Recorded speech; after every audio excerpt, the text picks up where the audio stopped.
जय छठी मैया। हम आप लोगों के बीच में छठ गीत लेकर आई हूँ। हमारे साथ हारमोनियम में संगत कर रहे हैं राम मिलन यादव जी, सोहम यादव, शुभम यादव जी, तबला पर शोभम यादव जी हैं। आगे गाना आप लोग सुनिए। छठ गीत मेरा कैसा लगेगा कमेंट में लिख के बताइएगा। आगे किस तरह के गीत आप लोग सुनना चाहते हैं वो भी कमेंट बॉक्स में लिखिएगा। मेरे साथ अगर कोई गलती अगर गाना में हो तो वो भी क्षमा करिएगा। आप लोग आगे ज़रूर लिखिएगा कमेंट में कि हाँ क्या गीत और आगे सुनना चाहते हैं आप लोग। लाइक सब्सक्राइब शेयर करिएगा, कमेंट में ज़रूर लिखिएगा। धन्यवाद।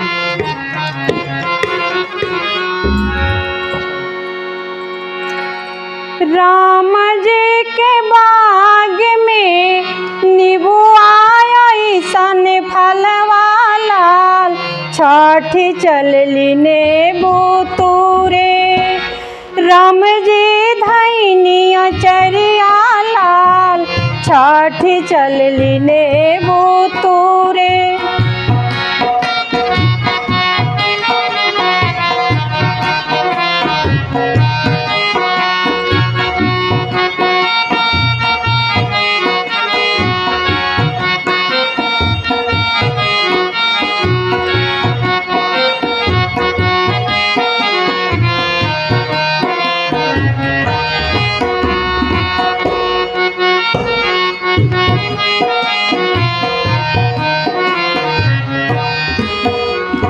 राम जी के बाग में नींबू आया ईसन फलवा लाल, छठी चलली नेबू तूरे।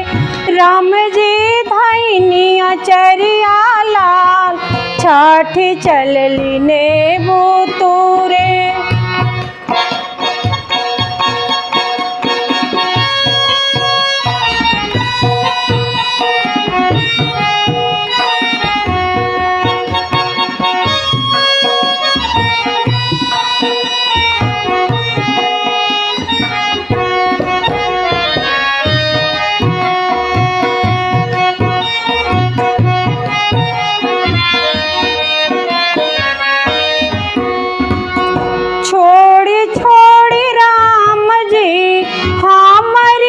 चरिया लाल, शिवखा सब जोहत हुई है।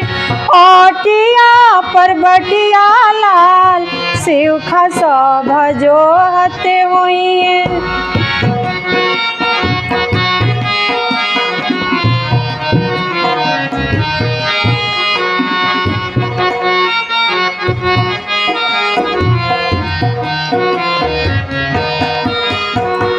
राम जी के बाग में नारियल जैसन फलवा लाल, छठी चलली नारियल तोरे।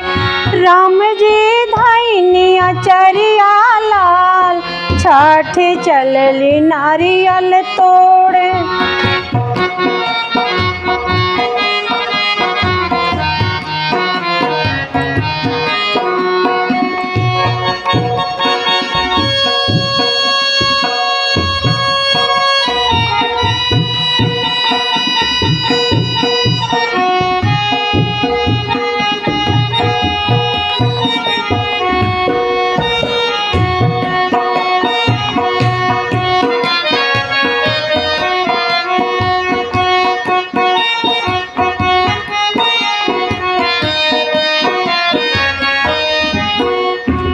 छोड़ी छोड़ी राम जी हमारी चरिया लाल, शिवखा सब जोहत हुई है।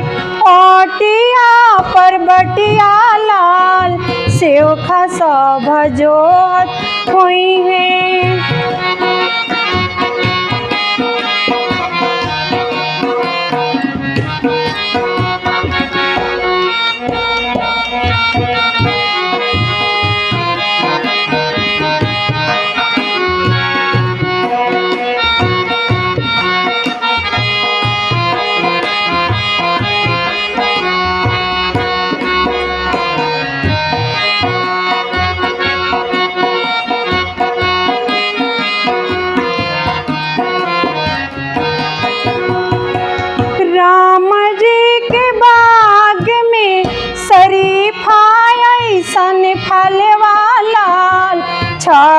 चलली शरीफा तूरे, राम जी धैनी अचरिया लाल, छठी चलली केरा तूरे।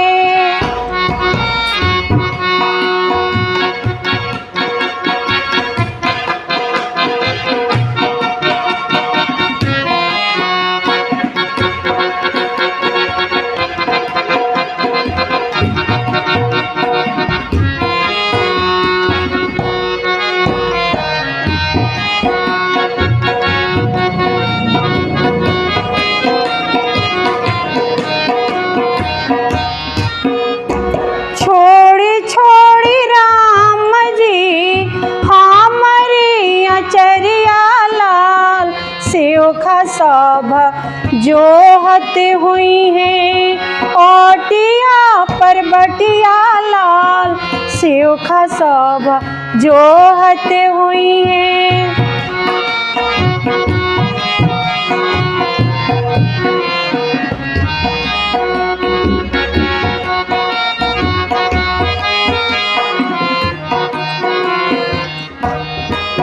सियोखा सब जोहत हुई हैं ओटिया पर बटिया लाल, सियोखा सब जोहत हुई हैं।